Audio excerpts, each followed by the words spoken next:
Oi gente, bom dia, alunos do oitavo ano. Vamos dar sequência aí, ainda no capítulo 4, nós vamos continuar falando sobre a alimentação e sobre a digestão. Hoje a gente vai falar sobre o sistema digestório propriamente dito, né? O sistema digestório ele também é conhecido como sistema digestivo ou aparelho digestivo. Ele é formado por um conjunto de órgãos que atuam no corpo humano. A ação desses órgãos está relacionada ao processo de transformação do alimento, que tem o objetivo de ajudar na absorção dos nutrientes. Então a função do sistema digestório basicamente é degradar, é quebrar o alimento, pegando aquilo que é macro, aquilo que é gigantesco, transformando aquilo que é em micro, ou na menor porção possível. Exemplo, quando você come um pão, uma massa, você está comendo um pedaço gigantesco de amido. Amido é um polissacarídeo. Quando você se alimenta, usa esse amido como alimento, através do sistema digestório, ele vai quebrando essas moléculas até transformar aquele amido em moléculas de glicose, que é a menor porção que forma o amido. E aí você vai poder absorvê-lo sem problema nenhum. O que forma esse sistema? Nós temos um tubo digestivo, chama também de tubo digestório, né? Que se divide em três partes, alto, médio e baixo, e outras partes que são os órgãos anexos. No tubo digestório alto nós temos a boca, a faringe e o esôfago. No tubo digestório médio nós temos o estômago, o intestino delgado, né, que é formado por duodeno, jejuno e íleo. E no tubo digestivo baixo nós temos o intestino grosso, que é formado pelo cólon ascendente, cólon transverso, cólon descendente e a ampola anal. Né? E o reto também. E os órgãos anexos, que são as glândulas salivares, dentes, língua, pâncreas, fígado e vesícula biliar. Ok? Pausa. Vai. O tubo digestório alto, formado pela boca, faringe e esôfago. Então nós temos a boca, né, que é a porta de entrada do alimento no tubo digestivo. Ela corresponde a uma cavidade forrada por muco, onde o alimento é umidificado, né, pela saliva e facilita a descida desse alimento através do esôfago. Na boca, ocorre a mastigação, que corresponde ao primeiro momento do processo de digestão, chamada digestão mecânica. Ela ocorre com os dentes e a língua. Em segundo momento, entra em ação a enzima chamada de pitialina, que a gente conhece como amilase salivar. Ela atua sobre o amido, enquanto que se encontra na batata, na farinha de trigo, no arroz, transforma essas moléculas menores em maltose. Maltose já é um disacarídeo. Em seguida vem a faringe, que é um tubo muscular membranoso que se comunica com a boca, através do istmo da garganta e na outra extremidade com o esôfago. Para chegar ao esôfago, o alimento, depois de mastigado, percorre toda a faringe, que é um canal comum para o sistema digestório e o sistema respiratório. No processo de deglutição, o palato mole, chamado de úvula, é retraído para cima e a língua empurra o alimento para dentro da faringe, que se contrai voluntariamente e leva o alimento para o esôfago. A penetração do alimento nas vias respiratórias é impedida pela ação da epiglote. A epiglote é uma válvula que impede que o alimento erre seu caminho e entre no sistema respiratório. Mas se por acaso esse alimento pegar um caminho errado e eventualmente cair no sistema digestório, ele provavelmente vai gerar uma infecção respiratória.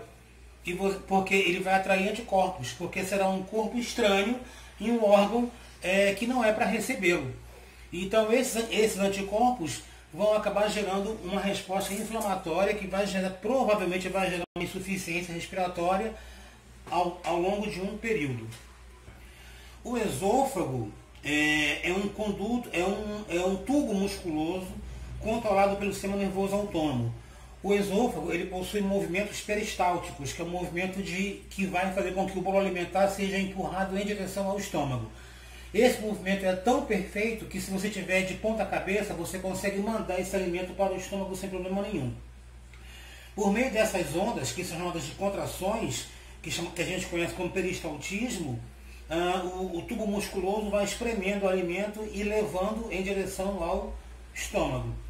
Tubo digestório médio. O tubo digestório médio ele é formado pelo estômago e intestino delgado.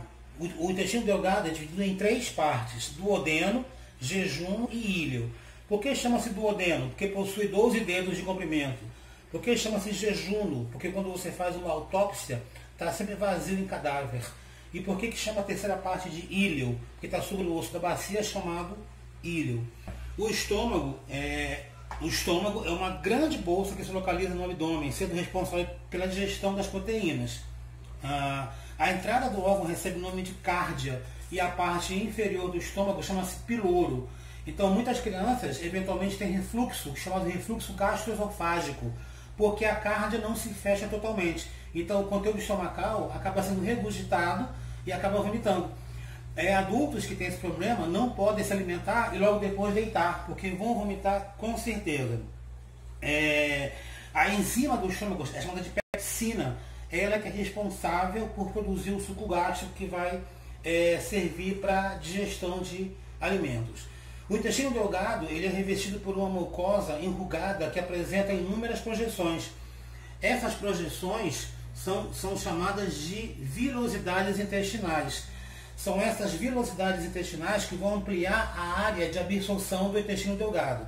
Se eu pudesse pegar o intestino delgado e esticá-lo como se fosse um tecido, ele iria cobrir uma quadra de salão, de futebol de salão, para você ter uma ideia do tamanho da área que esse intestino possui. No duodeno é a primeira porção do intestino delgado, ele recebe o quimo. Quimo é o bolo alimentar depois que passa pelo estômago. Antes de chegar ao intestino delgado, ele é chamado de quilo. Depois que ele passa para o duodeno, é chamado de quimo. Nessa passagem, ele recebe uma dose de bicarbonato de sódio, que é para neutralizar a ação do ácido. Tá? Então, no duodeno é onde ocorre a primeira absorção. No jejum e no íleo, eles são considerados parte do intestino delgado, onde o trânsito do bolo alimentar é muito rápido, ficando parte do tempo vazio durante o processo digestivo. Por fim, ao longo do intestino delgado, depois que todo o nutriente foi absorvido, sobra uma pasta grossa formada por detritos não assimilados e com bactérias. Essa pasta já fermentada segue para o intestino grosso.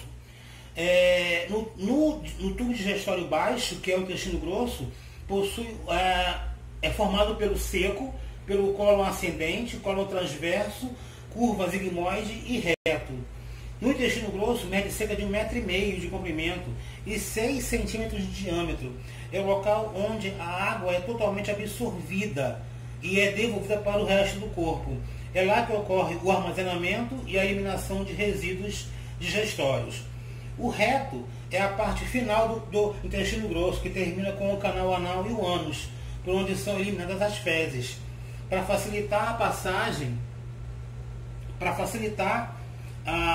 do bolo fecal, as glândulas da mucosa do intestino grosso secretam muco a fim de lubrificar o bolo fecal, facilitando o seu trânsito e sua eliminação.